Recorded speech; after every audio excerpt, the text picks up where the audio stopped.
किसी समय की बात है, एक छोटे से गांव में एक किसान रहता था। वह बहुत मेहनती और ईमानदार था, लेकिन उसके जीवन में हमेशा समस्या आती थी। हर साल उसकी फसल ठीक से नहीं होती थी। कभी सूखा पड़ जाता तो कभी बाढ़। किसान अक्सर सोचता, क्या मैं अपने परिवार का भरण पोषण कर पाऊंगा? एक दिन गांव में एक महात्मा आए। लोग उनकी बुद्धिमत्ता को सुनने के लिए बहुत उत्सुक थे। सारे लोग इकट्ठा हो गए। किसान ने सोचा, शायद महात्मा मेरी मदद कर सकें। मैं भी अपनी समस्या उनके पास लेके जाऊं।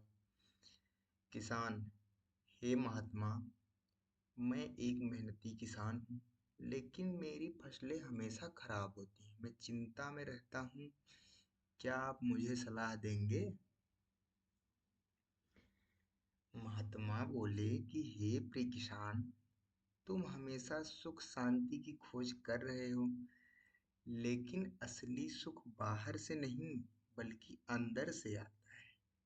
महात्मा ने उसे ध्यान और सादगी का महत्व समझाया और उन्होंने कहा, ध्यान मतलब जो अंग्रेजी में आप लोग मेडिटेशन कहते हैं, वही महात्मा जी ने ध्यान समझाया।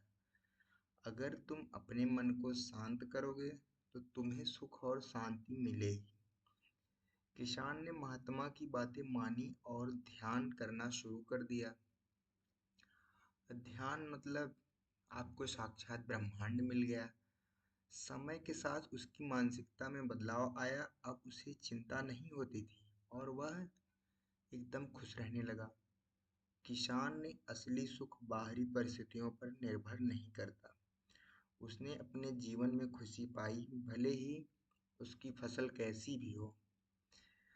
तो ध्यान का हमारे शास्त्रों में बहुत बड़ा महत्व है। जो ध्यान करता है वो असली सुख अपने अंदर ही पाता है, वह भले एक कमरे में बैठा हो,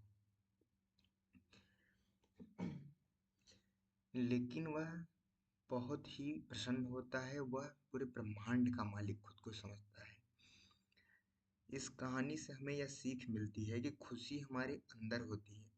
अगर हम अपने मन को शांत रखें तो परिस्थिति कोई भी हो, हम खुश रह सकते हैं। अगर यह कहानी आपको पसंद आई तो कृपया लाइक और सब्सक्राइब करें हमारे वीडियो को, और हमें बताएं कि आप अपने जीवन में कैसे खुशी पाते हैं। आप कमेंट करेंगे तो बहुत अच्छा लगेगा। धन्यवाद।